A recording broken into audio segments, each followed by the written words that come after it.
নদীর ধারে একটি মা হাঁস তার বাসা বানিয়েছিল।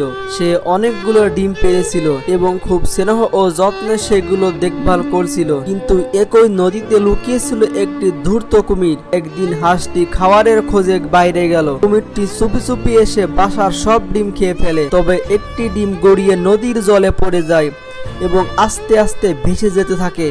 অনেক দূরে নদীর তীরে একটি তুলতুলে কুকুরছানা সেই ডিমটি দেখতে পায়।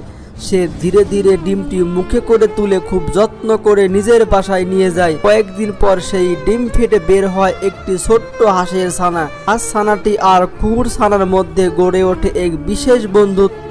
একদিন খেলা করতে করতে তারা আবার নদীর ধারে চলে আসে। তখন হঠাৎ দূর থেকে ভেসে আসে এক চেনা ডাক। এটা ছিল সেই মা হাঁস যে তার হারিয়ে যাওয়া ছানাটিকে খুঁজে ফিরেছিল। খুশিতে আত্মহারা হয়ে মা হাঁস ছুটে আসে আর তার ছানাটিকে ডানায় জড়িয়ে ধরে। কুকুর ছানাকেও আদর করে। তারপর থেকে হাঁস, তার ছানা আর কুকুর ছানাটি একসাথে এক আনন্দময় ভালোবাসায় ভরা পরিবার হয়ে যায়।